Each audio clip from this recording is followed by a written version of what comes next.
Hi, మా ఇంట్లో ఉన్న స్మాల్ వెజిటేబుల్ గార్డెన్ చూపిస్తానండి. ఈరోజు సండే ఎర్లీ మార్నింగ్ సన్ వస్తూ ఉంది. ఇదే మా గార్డెన్ లుక్ అండి. ఇది గోంగూర ప్లాంట్స్, అక్కడక్కడ బేసిల్ ఉంటాయి. అండ్ బీరకాయ, దొండకాయ ఉంది, అది ఇంకా పెరగలేదు ఈసారి. అండ్ ఇది బెండకాయలు. యాక్చువల్గా ఈ సమ్మర్కి మేము ఇండియా వెళ్ళి రావటం వల్ల కొన్ని ప్లాంట్స్ పెరగలేదు, కొన్ని ర్యాబిట్ తినేసింది.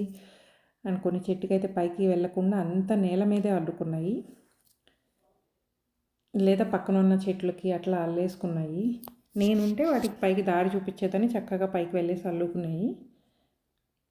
ఇది దోసకాయ ప్లాంట్, అంతా నేల మీదే అల్లుకుంది. వచ్చిన తర్వాత చాలా వరకు ట్రై చేశాను, బట్ ఇంకా అది నేల మీదే ఉంది. ఇక్కడ ఒక దోసకాయ ఉంది. అండ్ ఈ దోసకాయ కూర కింద వచ్చేసి ర్యాబిట్.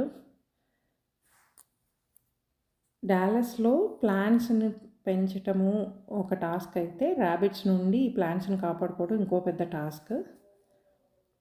ఇండియా నుంచి వచ్చేసరికి ర్యాబిట్ అన్ని టమాటా ప్లాంట్స్, వంకాయలు మొత్తం తినేసింది. ఇవి పొట్లకాయలు, ఇంకొంచెం పెద్దగా కావాలి హార్వెస్ట్ చేయడానికి. టమాటాలు అయితే ఇవి కొంచెం కొంచెం చిగురు పెట్టిన, ఇంకా కాయలు అయితే రావట్లేదు.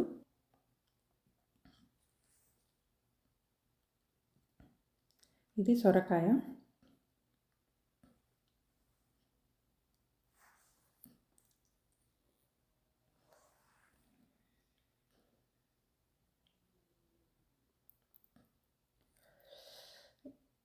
ఇక్కడ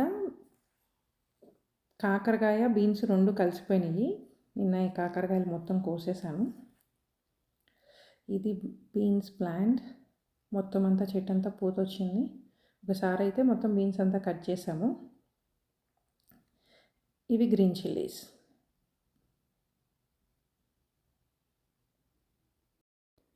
ఇది మా ఇంటికి ఒక సైడ్ ఉండే వెజిటేబుల్ గార్డెన్.